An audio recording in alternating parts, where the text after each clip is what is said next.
If you want to get much higher scores on your SAT or your ACT, you need a good prep system. And this doesn't really come as news to anyone because this is a multi-billion-dollar industry and millions of people each year sign up for some form of test prep.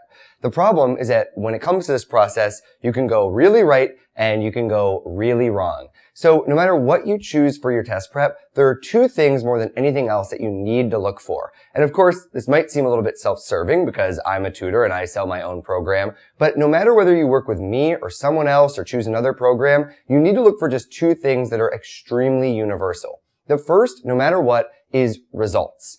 The only reason that you're prepping for the SAT and the ACT is to get higher scores. And not just higher scores, but much higher scores. If you go up by 1 point on the ACT after a couple months of prep, or if you go up by, 40 points on the SAT, it's just not going to make a difference in your college application. Yes, you technically improved, but not by enough to actually move the needle or get you into a better school than you were already going to get into.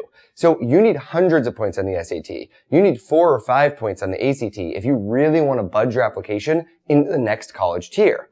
So if you're looking at any sort of test prep option, whether it's a tutor, whether it's a class, an online course, no matter what it is, make sure that they have a proven, verifiable track record of impressive results. So that doesn't just mean that everyone goes up, right? You don't want to just go for that. You want to go for someone who has a posted average or a posted range that they talk about and make very public, and also that it's verified, right? Anyone could say that they've raised student scores by a certain amount, so you want to make sure that some sort of, third independent body has verified those scores, and also that they have a ton of references and testimonials. Unless the person or the company or the program you're choosing has a ton of students and they've all done really well, and you know that that's true, then you want to run for the hills, because it doesn't matter how great the graphic design is on their website, or whether, they went to an Ivy League college, or no matter what the qualifications are, they don't really matter. What matters is that they'll raise your scores by a lot. And if they don't do that, don't go with it. If they do have that going for them,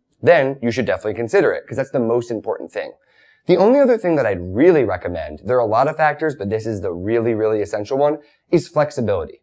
The best students always prep lightly and consistently over the long term, rather than doing these sort of insane crash courses that a lot of people sell. So if you give me one student who studies Spanish for 10 hours a day for 10 days straight, and another student who studies Spanish for half an hour a day for 200 days straight, I will take the latter student every single time. Your brain enjoys light, consistent repetition. That's how you learn best. It's how you learn anything best. So you want to make sure that no matter what you choose, whether it's a course or a tutor, they're able to work with you lightly and consistently over the long term. You really, really don't want to sign up for some crazy crash course. You don't want to sign up with a tutor who can only meet you Tuesdays from 4 to 6 and not until the next week. You need something that'll allow you to prep when you can prep, when you want to prep, when you feel like it, and when it works for you. So if you want to do 15 minutes in the morning, 15 minutes in the afternoon, you need something that'll be able to work with you on that schedule so you can spread things out, make it stress-free, make it light, and make it consistent, because you want to be prepping every single day.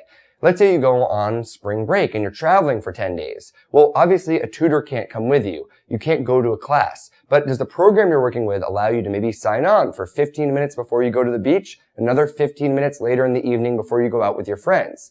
If you find a program that just allows you to prep on your terms, on your schedule, no matter where you are, and allows you to do that long-term light prep that really leads to huge score improvements, you're going to be really well off. So at the end of the day, there's a lot of things you can look for, but results and flexibility are the two that really make the biggest difference. If you find those two in your program, you're good to go. If you don't, you need to keep looking and make another choice.